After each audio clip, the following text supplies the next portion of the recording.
Queen Vera stood before the massive viewing screen in her royal chamber, studying the files of potential human candidates. The blue glow of the display cast shadows across her elegant purple features. Her silver eyes moved from one profile to another, searching for the perfect choice. "Your Majesty," her advisor Crick said, stepping forward with careful grace. "The Earth delegation awaits your decision. Which human will you select for the marriage alliance?" Vera touched the screen, highlighting a simple profile. The image showed a young man with brown hair and kind eyes. His name was Ben Miller, age 28, occupation listed as agricultural worker. No military service, no political connections, no special achievements. "Perfect. This one," she declared. "He appears harmless and manageable." Crix examined the file with his 4 arms crossed behind his back. "Are you certain, Your Majesty? His background seems very ordinary. Perhaps someone with more status would better serve our purposes." "No," Vera said firmly. "The Zephyrian Empire needs Earth's resources, not Earth's politics. A simple human husband will give us the alliance we require without creating complications. He will be grateful for the honor and will not interfere with important matters." The advisor bowed his triangular head. "As you wish, Your Majesty. I will inform the Earth delegation of your choice." 3 weeks later, Ben Miller arrived on the Zephyrian homeworld aboard a gleaming transport ship. Vera watched from her balcony as the vessel descended through the purple clouds toward the capital city's landing platform. The ship looked tiny compared to the massive Zephyrian warships that surrounded it. "He comes alone," General Thax observed, joining the Queen on the balcony.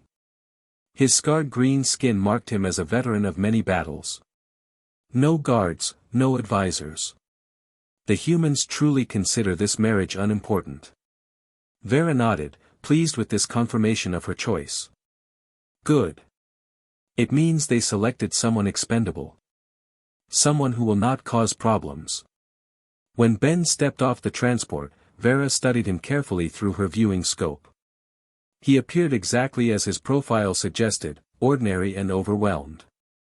He carried a single small bag and looked around the landing platform with wide eyes, clearly amazed by the advanced Zephyrian architecture. The welcoming ceremony took place in the Grand Hall, a vast chamber with walls of living crystal that pulsed with soft light. Hundreds of alien nobles filled the space, their various species creating a rainbow of colors and shapes. Ben stood in the center, wearing his best Earth clothing, which looked plain compared to the elaborate robes and bioarmor of the Zephyrian court. "Welcome to our world, human," Vera said formally as she descended the crystal steps toward him. Her voice echoed through the hall. "I am Queen Vera, ruler of the Zephyrian Empire. You will become my consort and help unite our peoples." Ben bowed awkwardly, clearly unsure of the proper protocol. "Thank you, Your Majesty. I am honored by this opportunity. I hope I can serve you well." Several nobles laughed quietly at his simple words. Count Zale whispered loudly enough for others to hear, "Listen to him speak. So primitive. Does he even understand what he has agreed to? Perhaps someone should explain advanced civilization to him," Lady Nyx added with a cruel smile. "Starting with basic technology and working up to concepts like interstellar politics." Ben's face reddened, but he said nothing. Vera felt a small stab of sympathy for him. These nobles could be harsh in their judgment of other species. "Enough," she commanded. "Our guest will learn our ways in time. Show him the respect due to my chosen consort." The wedding ceremony was held 7 days later in the Temple of Stars, a magnificent structure that existed partially in normal space and partially in hyperspace. The walls showed real-time images of distant galaxies, making the guests feel as if they stood in the center of the universe. Ben wore traditional Zephyrian marriage robes that had been hastily adjusted to fit his human frame. He looked nervous but determined as he stood beside Vera before the altar of living energy. The High Priest, an ancient being whose body seemed made of starlight, performed the bonding ritual. "Do you, Ben Miller of Earth, accept the bond of alliance with Queen Vera of Zephyr?" understanding that this union joins not only two individuals but two worlds, the priest intoned in a voice like cosmic wind. I do, Ben replied clearly, though Vera noticed his hands shake slightly. When the ceremony concluded, Ben was officially Prince Consort of the Zephyrian Empire. The celebration feast lasted for hours, with guests from dozens of worlds offering gifts and congratulations. Ben sat beside Vera at the high table, eating carefully and speaking little. You seem thoughtful, husband, Vera said quietly during a lull in the festivities. Are you overwhelmed by all of this? Ben looked at her with those kind brown eyes. It is a lot to take in, Your Majesty. Your technology, your customs, even the food is unlike anything I have ever experienced. I feel like a child trying to understand adult concepts. His honesty touched her. Most beings sought to impress her with false confidence, but Ben admitted his limitations openly. You will adapt, she assured him. Humans are known for their flexibility. I hope so, Ben said. I want to be worthy of the trust you have placed in me. Over the following days, Ben settled into life in the royal palace. Vera gave him his own quarters in the East Wing, connected to hers by a private corridor. She had expected him to remain there, out of the way, but instead he began exploring the palace with obvious curiosity. The Prince Consort was in the technical sectors again today, Chief Engineer Vox reported during the weekly staff meeting. He asked many questions about our power generation systems. What kind of questions? Vera asked, surprised. Basic ones, mostly. How we convert star energy into usable power, why we use crystal matrices instead of metal conductors. He seemed genuinely interested in understanding how things work. General Thax frowned. Should a human have access to sensitive technical areas? He is harmless, Vera decided. Let him explore if it keeps him occupied. Perhaps learning about our technology will help him feel more at home here. Ben also began attending Vera's daily briefings, sitting quietly in a corner chair while she received reports from across the Empire. Initially, Vera had included him out of politeness, not expecting him to understand the complex political and military situations they discussed. But she noticed he listened intently to everything, never speaking but always paying attention. The briefings painted a troubling picture. Several outer colonies had begun showing signs of unrest. Trade shipments were arriving late or damaged. Communications with frontier worlds experienced frequent interruptions. The situation in the Kepler sector grows worse, Admiral Dex reported, his blue skin darkening with concern. 3 more colonies have reported supply shortages. Our cargo vessels are facing increased harassment from unknown raiders. Unknown raiders? Vera leaned forward on her throne. You mean pirates? We are not certain, Your Majesty. The attack patterns suggest some coordination, but we have been unable to identify the source. From his corner, Ben spoke for the first time during a briefing. Excuse me, Admiral. When you say the cargo ships are being harassed, do you mean they are being destroyed or just delayed? Admiral Dex looked at Ben with surprise, as if he had forgotten the human was present. Delayed, mostly, Prince Consort. The raiders seem more interested in disrupting schedules than destroying cargo. Ben nodded thoughtfully. And these delays always happen at certain points along the trade routes? Well, yes. Usually near the Vega Junction or the Centauri Passage. Interesting, Ben murmured, then fell silent again. After the briefing, Vera found herself thinking about Ben's questions. They had been simple, but they focused on details that her experienced officers had not emphasized. Why would raiders care more about timing than treasure? And why had Ben immediately grasped the significance of the attack locations? That evening, she visited Ben in his quarters. She found him studying a data pad, his brow furrowed in concentration. What are you reading? She asked. Ben looked up, slightly startled. Oh, hello, Your Majesty. I was just reviewing some of the technical manuals your engineers gave me. I find your transportation systems fascinating. Vera sat across from him, curious. What specifically interests you about them? The way you coordinate supply routes across such vast distances, Ben replied. It must require incredible planning to keep everything running smoothly. One small disruption could affect dozens of worlds. That is true, Vera agreed. It is one of the great challenges of maintaining an empire. How did you know to ask Admiral Dex about the timing of the attacks? Ben seemed to consider his answer carefully. On Earth, when farmers face problems with crop deliveries, we look at patterns. Sometimes the issue is not what is being taken, but when it is being taken. If someone wants to hurt a farming community, they do not steal the grain. They delay it until it spoils or arrives too late to be useful.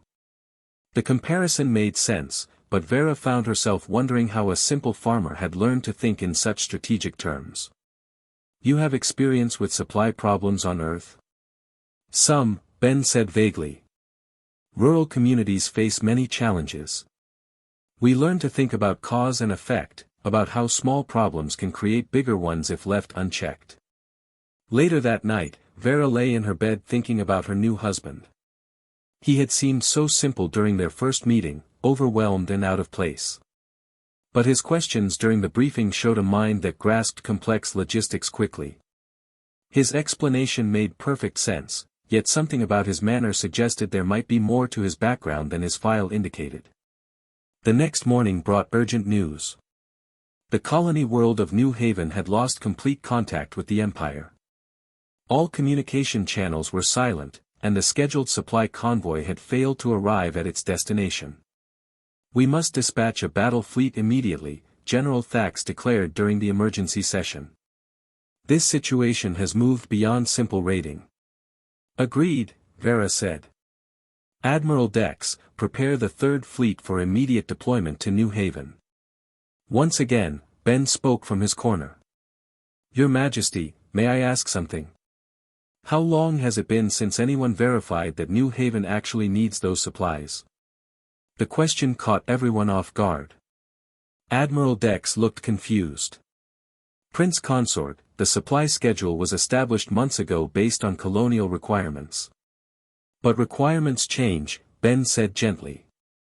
What if New Haven found an alternative source for what they needed? What if they are not in danger but simply no longer dependent on the Empire for those particular resources? The room fell silent. No one had considered that possibility. They had assumed the worst, rebellion or attack, without questioning whether the colonists might have simply become self-sufficient. You suggest we investigate before attacking? General Thax asked, his voice carrying a hint of skepticism. I suggest we gather information before making irreversible decisions, Ben replied calmly.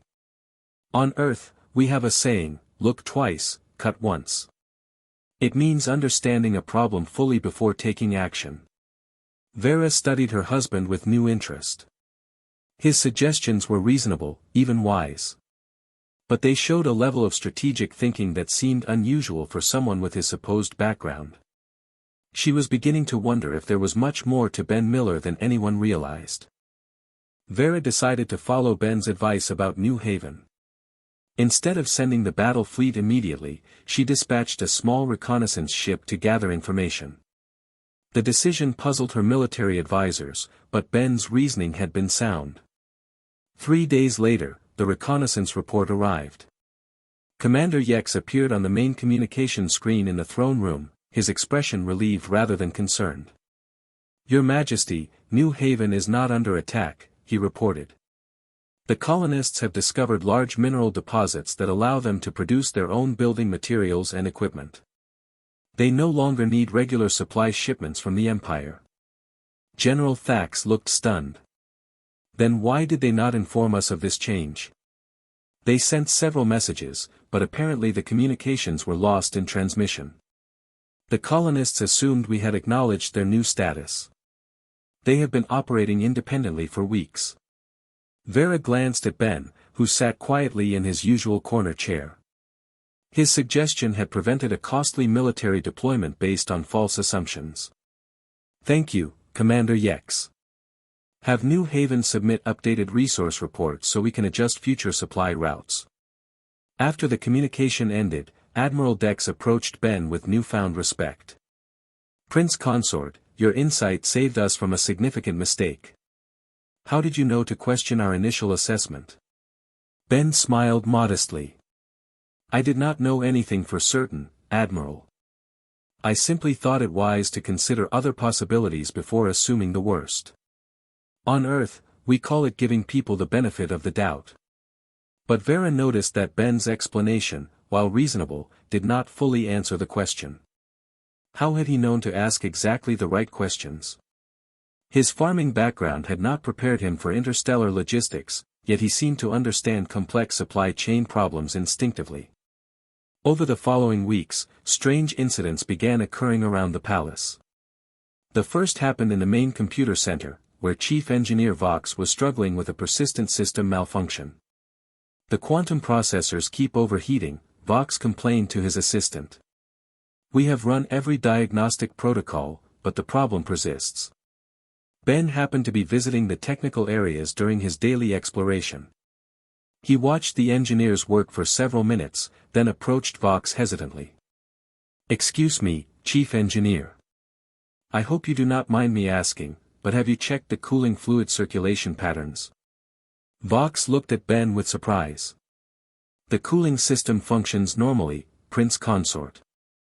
All readings are within acceptable parameters. Yes, but are the circulation patterns optimized for the current processor load? Ben asked. Sometimes the fluid moves correctly but not efficiently. Vox frowned. What do you mean? Ben stepped closer to the control panel, pointing at several displays. See how the flow rate spikes every few minutes. That suggests the system is working harder to maintain temperature. If you adjusted the circulation timing to anticipate the load increases rather than react to them, you might prevent the overheating. The suggestion sounded reasonable, though Vox was puzzled how a human agricultural worker could understand quantum processor cooling systems. Nevertheless, he implemented Ben's idea. The overheating stopped immediately. Remarkable, Vox muttered to his assistant later. The human solution worked perfectly. But how did he know about quantum thermodynamics? That knowledge requires years of advanced study. Similar incidents occurred throughout the palace. Security protocols that should have been impossible for outsiders to understand somehow made sense to Ben. He helped solve problems with communication arrays, transportation systems, and even the complex biosystems that maintained the living crystal walls. Each time, Ben offered his help humbly, claiming he was just curious and good at noticing patterns. But Vera began to suspect there was more to these successes than simple pattern recognition. The real test came when the colonial unrest escalated into open rebellion. 3-star systems in the outer territories declared independence from the Zephyrian Empire simultaneously. The coordinated timing suggested careful planning rather than spontaneous uprising. This is no random revolt, General Thax declared during an emergency war council. Someone has been organizing these colonies for months. The question is who? Vera studied the tactical displays showing rebel positions across the 3 systems. Have we identified their leadership? Negative, Your Majesty, Admiral Dex replied. The rebels use sophisticated encryption and communication protocols. Their organization appears professional, almost military in nature. Ben sat in his corner, listening as always. Vera had grown accustomed to his presence during these meetings, though she still wondered what he thought about the Empire's military affairs. What troubles me most, Admiral Dex continued, is their tactical knowledge. These colonists should not understand advanced warfare, yet they have established defensive positions that will be costly to assault. Perhaps they received outside assistance, suggested Commander Krill. Another empire might be supporting them to weaken our position. Ben shifted slightly in his chair. Vera noticed the movement and turned toward him. Do you have thoughts about this situation, Ben? She asked. Everyone in the room looked at him with surprise. Vera rarely asked for Ben's input during military discussions. Ben hesitated, then spoke carefully. I was wondering about their supply lines, Your Majesty. If these three systems coordinated their rebellion, they must have planned for the resources they would need. Food, equipment, ammunition. Where are they getting these things? General Thax looked annoyed. Prince Consort, military logistics are complex matters. The rebels probably stockpiled supplies before their revolt. That would require enormous storage capacity, Ben replied politely. 3-star systems rebelling at once would need massive amounts of materials. Unless they had help moving those supplies, or unless they found alternative sources. Admiral Dex frowned. Alternative sources? What if they are not getting supplies from outside the Empire? Ben suggested. What if they are getting them from inside? The room fell silent. The implication was disturbing. Ben was suggesting that other parts of the Empire might be secretly supporting the rebellion. That would mean we have a much larger problem than 3 systems revolting, Vera said slowly. Or it might mean the rebels found a way to make the supplies they need, Ben added. If they developed new manufacturing techniques or discovered local resources, they might not need outside support at all. Vera studied Ben's face as he spoke. His suggestions showed deep understanding of military strategy and logistics. This was not the simple curiosity of a farmer, but the analytical thinking of someone with serious training. Admiral Dex, investigate both possibilities, Vera ordered. Check for signs of internal support for the rebels, and also look for evidence of new manufacturing capabilities in the rebel systems. 3 days later, the investigation revealed disturbing results. The rebels had indeed developed advanced manufacturing techniques, using methods that should have been unknown to colonial populations. Even more troubling, they had established supply networks that the Empire's intelligence services had failed to detect. Your Majesty, Admiral Dex reported grimly, the rebels are more sophisticated than we initially believed. They have been preparing for this rebellion for over a year. Their organization shows professional military planning. Vera felt a chill of worry. How did we miss such extensive preparations? That is what concerns me most, Admiral Dex admitted. Either our intelligence networks have serious gaps, or someone has been helping the rebels avoid detection. Ben spoke from his corner. Admiral, you mentioned that the rebels use sophisticated encryption. Have you tried analyzing their communication patterns rather than their message content? Admiral Dex looked puzzled. What do you mean, Prince Consort? Sometimes you can learn more from when and how people communicate than from what they say, Ben explained. The timing, the frequency, the routing paths. These patterns might reveal information about their organization. The suggestion impressed Admiral Dex. That is an excellent idea. We have been focusing on breaking their codes, not studying their communication behavior. Vera watched Ben carefully as he made this suggestion. Communication analysis was an advanced intelligence technique. How did a farmer from Earth know such methods existed? The analysis revealed shocking results. The rebel communication patterns matched training protocols used by Earth's military intelligence services. The rebels were not just receiving outside help, they were receiving help from Ben's home planet.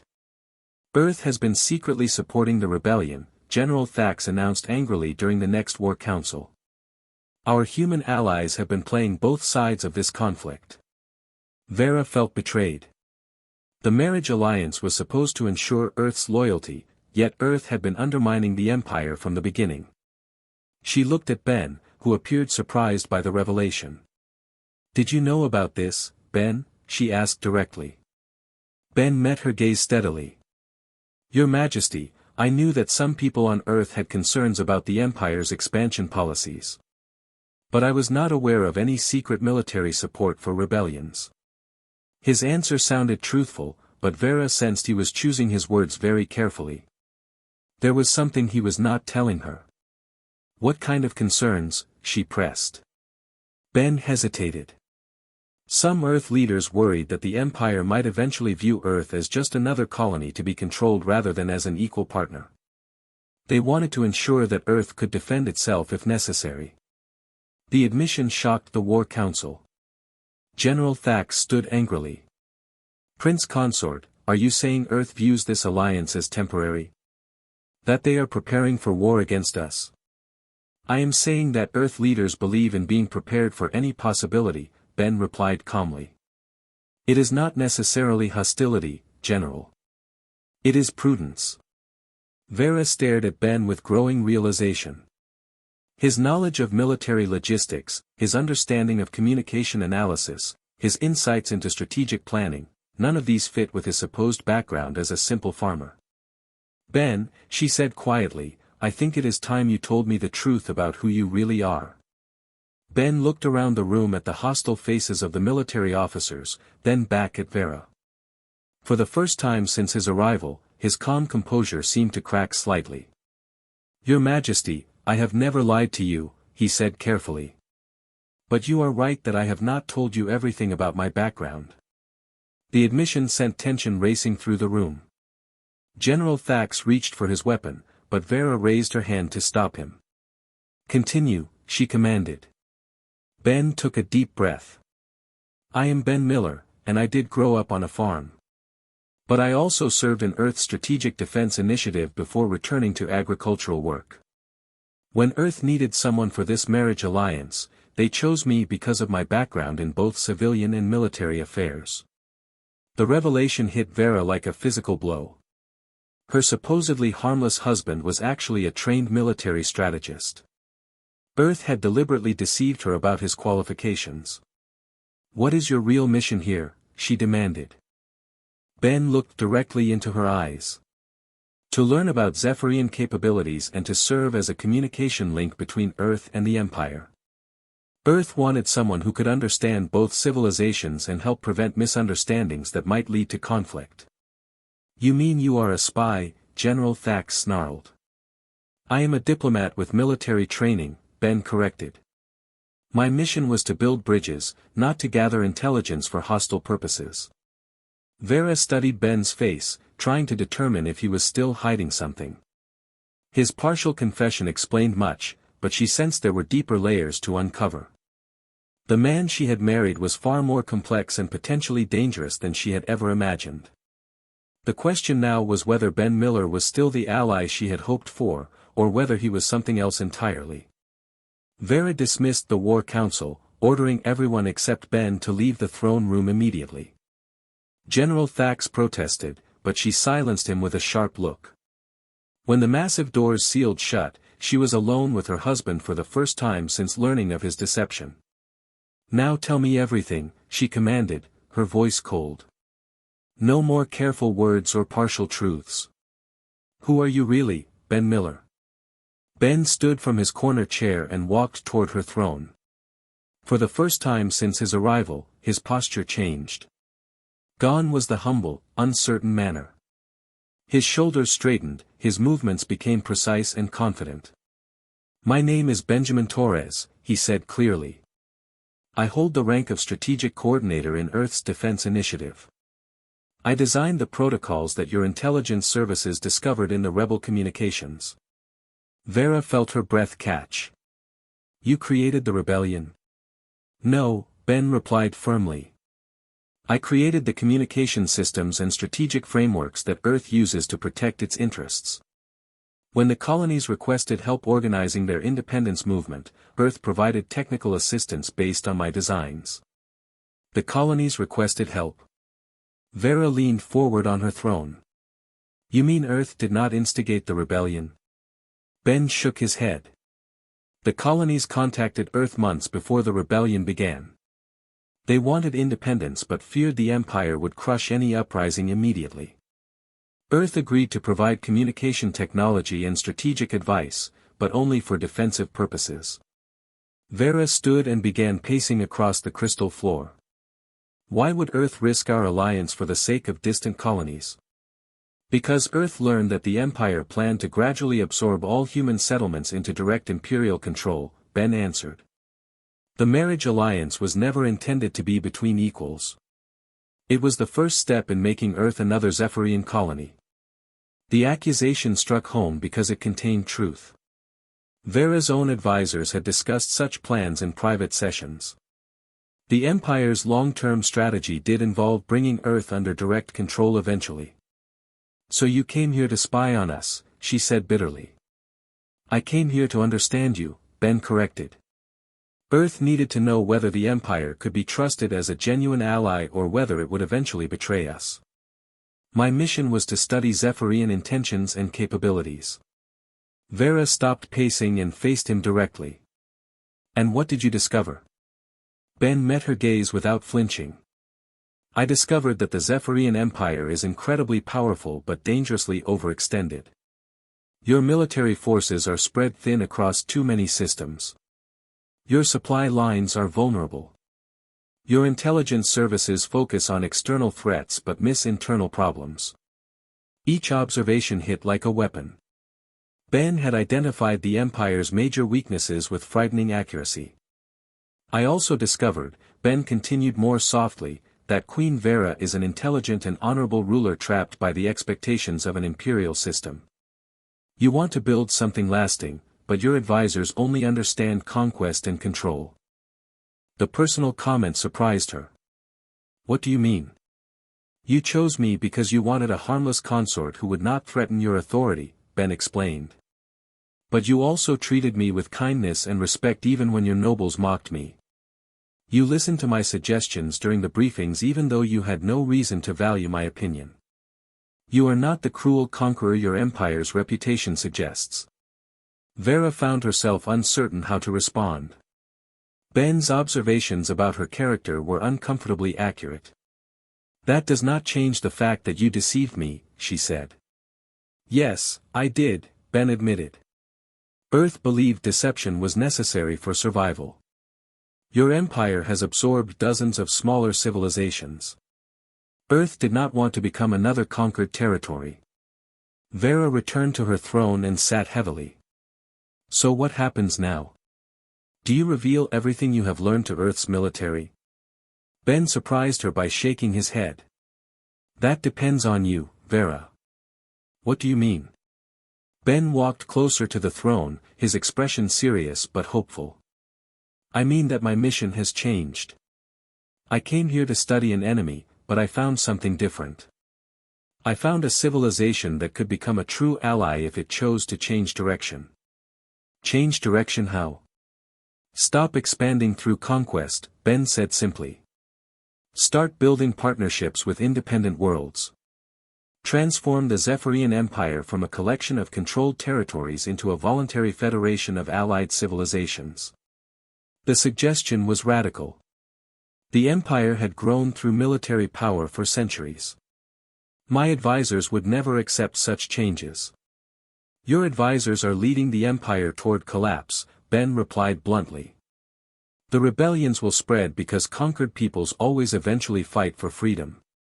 Earth's analysis shows that the Empire is approaching a critical point where it will either reform or fragment into civil war." Vera stared at him in shock. "Earth has analyzed our Empire's stability?" Ben nodded grimly. "Earth has been studying galactic civilizations for decades. We may appear primitive, but we excel at understanding political and social systems. The pattern is always the same: empires that rule through fear eventually face revolution. And you believe the Zephyrian Empire is reaching that point?" "I believe it has already passed that point," Ben said. "The only question is whether the transition will be peaceful or violent." Vera felt a chill of fear. If Ben's analysis was correct, the empire she had inherited was built on unstable foundations. "What would you suggest?" Ben pulled out a small device that she recognized as Earth technology. "I can show you Earth's assessment of the current situation, along with proposed solutions. But first, I need to know whether you want to save the Empire or destroy me for my deception." Vera looked at the device, then at Ben's face. She could expose his true identity and have him executed for espionage. She could declare war on Earth for their betrayal. She could follow the traditional imperial response to threats. Or she could listen to what Earth's analysis revealed about her empire's future. "Show me," she decided. Ben activated the device, and holographic displays filled the throne room. Star charts appeared showing Zephyrian territory, with different colors indicating loyalty levels across various worlds. The red areas represent systems where rebellion is likely within the next 5 years, Ben explained. Yellow areas show declining loyalty. Green areas remain stable, but notice how small the green sections have become. Vera studied the display with growing alarm. More than half of the Empire's territory showed red or yellow indicators. How can Earth know this information? Earth has been monitoring communications across the galaxy for years, Ben admitted. We developed technologies that your intelligence services have not detected. We can analyze the mood and stability of entire civilizations by studying their information patterns. The implications were staggering. Earth possessed intelligence capabilities that surpassed the Empire's own systems. You said Earth has proposed solutions, Vera said carefully. What kind of solutions? Ben manipulated the display, showing a new configuration of the same star systems. Instead of an empire controlling conquered territories, imagine a federation of allied worlds. Each member civilization maintains independence but cooperates for mutual benefit. Trade, defense, scientific research, cultural exchange, all coordinated voluntarily rather than imposed by force. The concept was appealing but seemed impossible to implement. How would such a federation maintain order without central authority? Through shared interests rather than shared control, Ben explained. When civilizations benefit from cooperation, they police themselves. When they feel oppressed, they rebel. Vera studied the proposed federation structure. And Earth would join this federation as an equal member. Earth would prefer it, Ben said. We want allies, not masters or subjects. What about the current rebellion? How would this federation concept resolve that crisis? Ben smiled for the first time since revealing his identity. That is the interesting part. The rebels do not actually want to destroy the Empire. They want independence and self-determination. If you offered them Federation membership instead of continued colonial status, most would accept immediately. You have discussed this with the rebel leadership? Vera asked suspiciously.